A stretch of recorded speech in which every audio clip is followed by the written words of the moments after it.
Hey everybody, welcome back. And today I want to talk about whether or not the M1 iPad Pro, released back in 2021, is worth it in 2024. Let me tell you, my wife and I, we have shared this M1 iPad Pro, which is why it's decked out and is very cool, very stylish, D-brand purple skin, not sponsored by the way. It is something that we've used almost on a daily basis, and you know when you use something that is just so good and you forget that it has a successor and it has an upgrade available?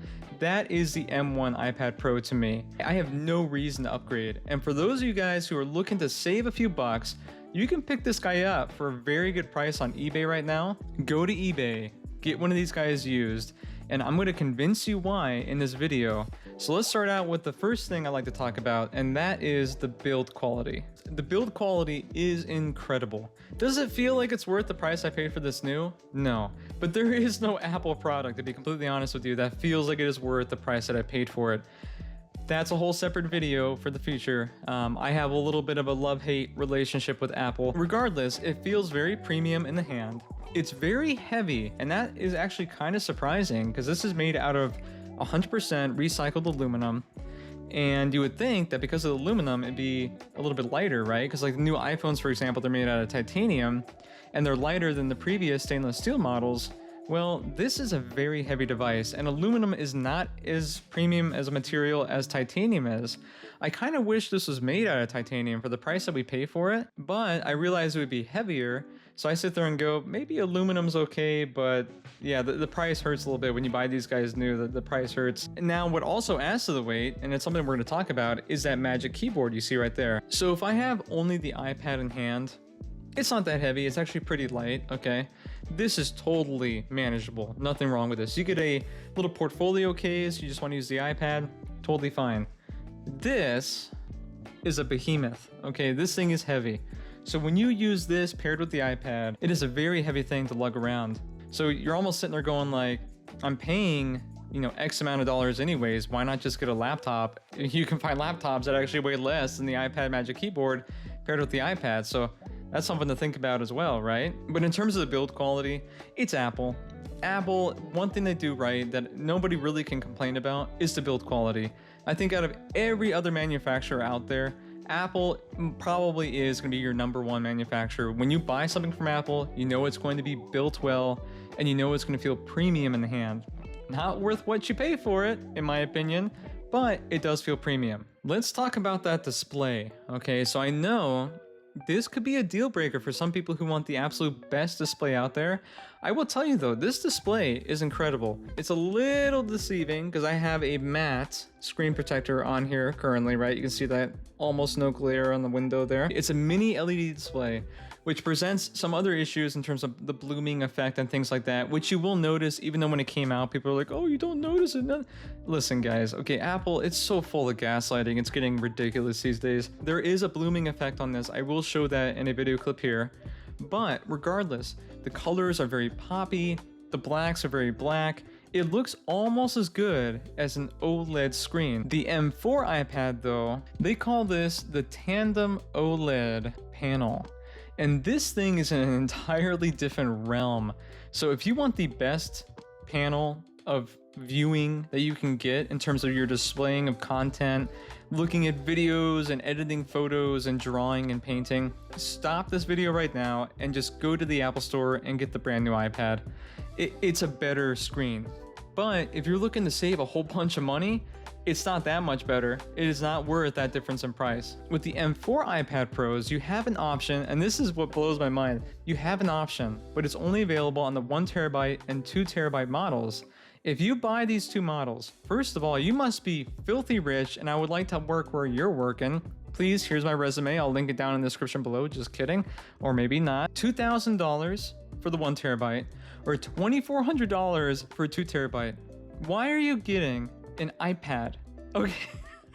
If you're spending over $2,000, why are you getting an iPad? Don't get an iPad. With the 1TB and 2TB options, you can get the nano textured glass.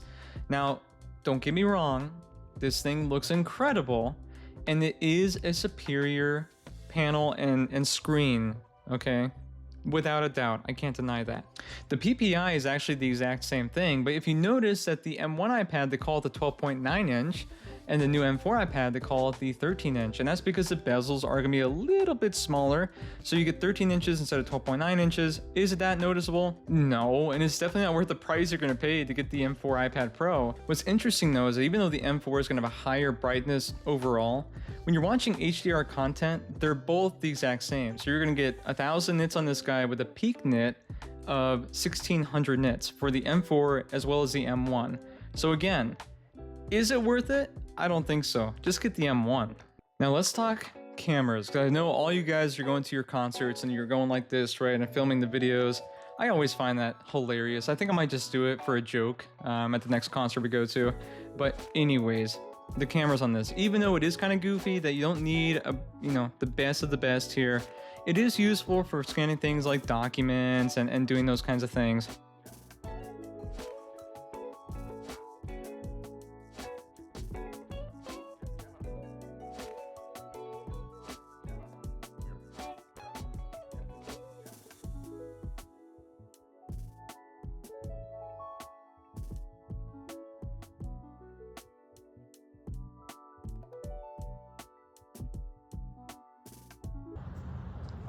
Okay, if you're really dying to use this thing as a camera, here's a microphone and video test. Please don't use this thing at concerts. You can see that bird. If we can zoom in on the bird a little bit. Yeah, see this thing, can we see the numbers on that thing? Nope. Yeah, so not the best camera, but it's good for scanning stuff. That's about it.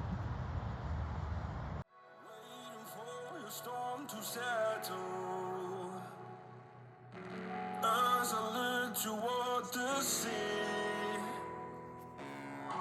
dust in your eyes like the water. As the tide it consumes me.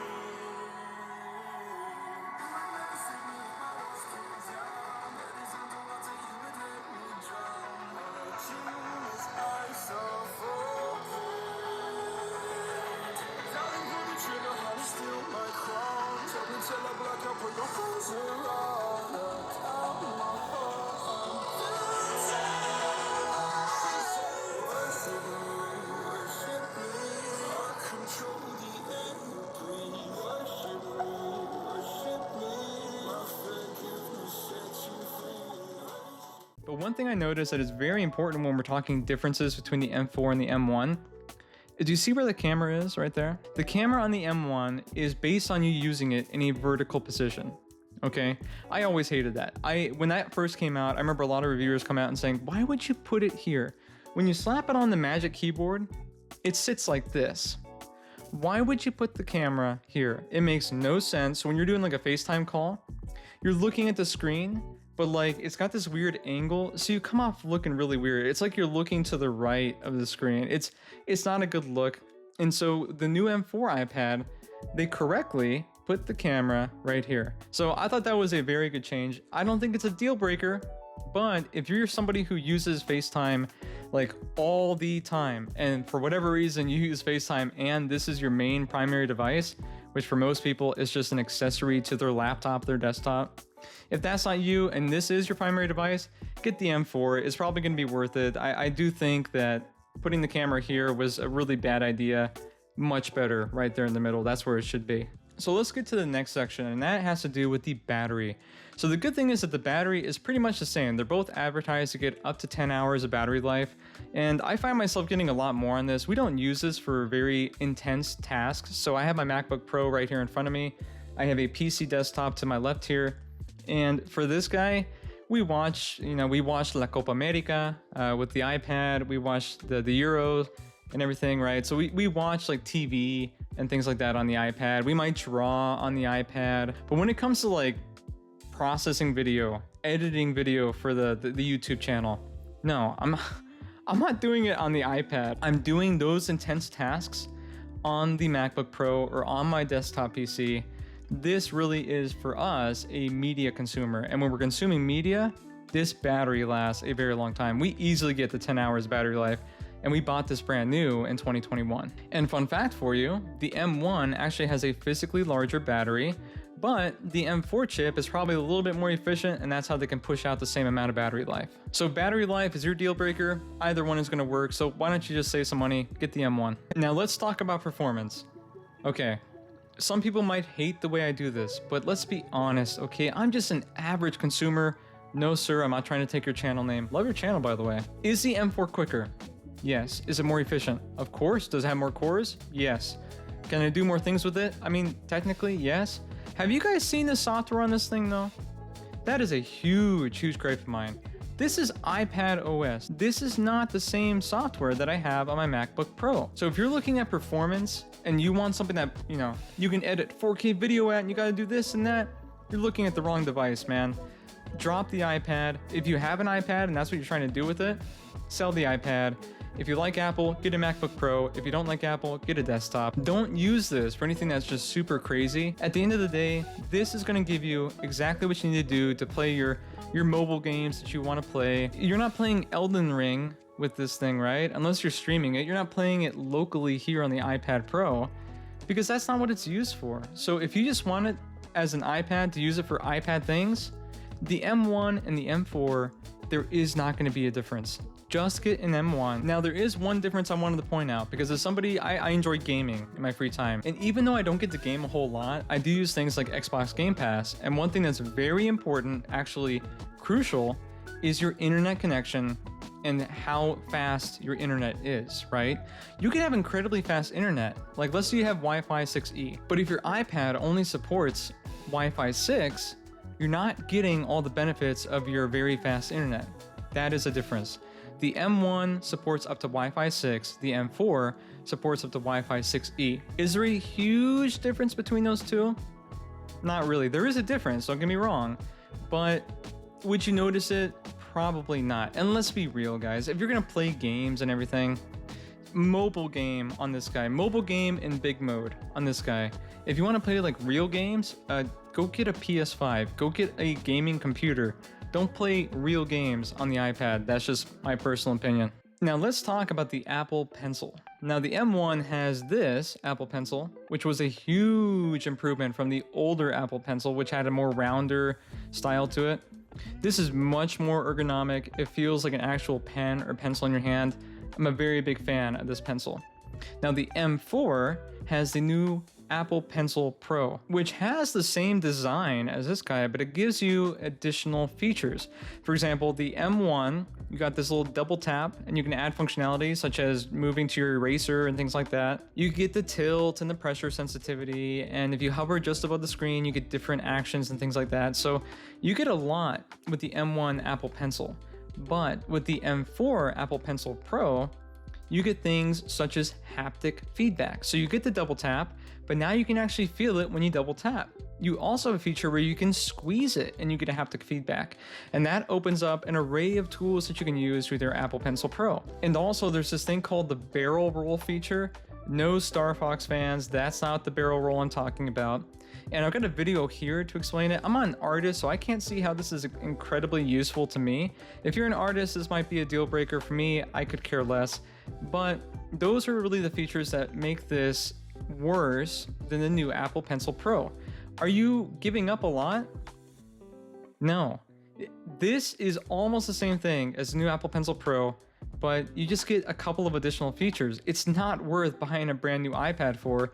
Get the M1 on eBay, get it for a good price. And a lot of people are selling them with the Magic Keyboard, which we're going to talk about, and the Apple Pencil. So you might as well just pick it up in a bundle, get it cheaper off eBay, and you don't have to buy these things individually. Because you think Apple's gonna give you a bundle of the Apple Pencil, the iPad, and the Magic Keyboard?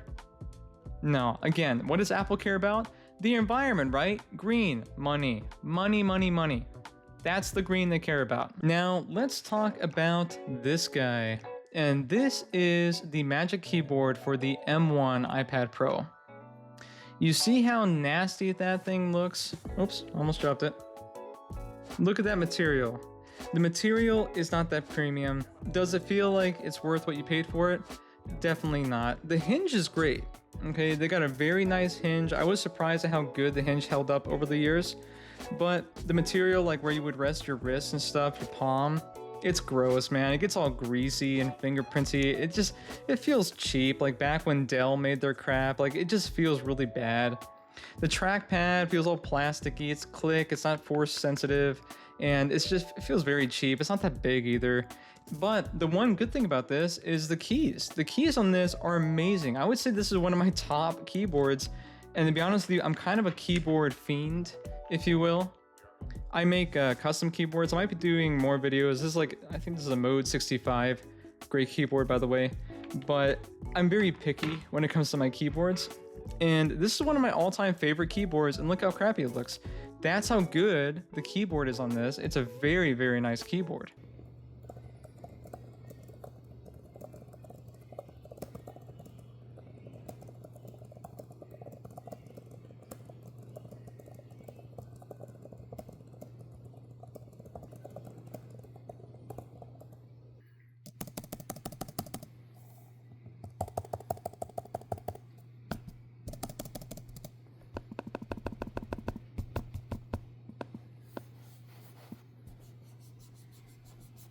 Now, on the other hand, Apple made a lot of improvements with the M4 Magic Keyboard.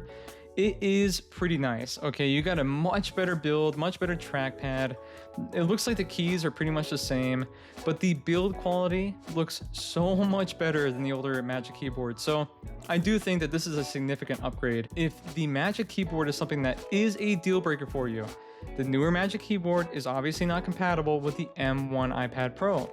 So if that's a deal breaker, you need to get the M4 in order to have that newer, updated, revised, and very premium looking Magic Keyboard. Now let's talk software updates. So a lot of people who buy these devices, you're using them for things like your banking, your credit card information. You want it to be secure. You don't want something that's hackable, that somebody can go in there and take all your money or delete your novel that you're writing, right? You want it to be a safe device. I would bargain that you're gonna get up until 2029 or maybe even 2030 or more of software and security updates.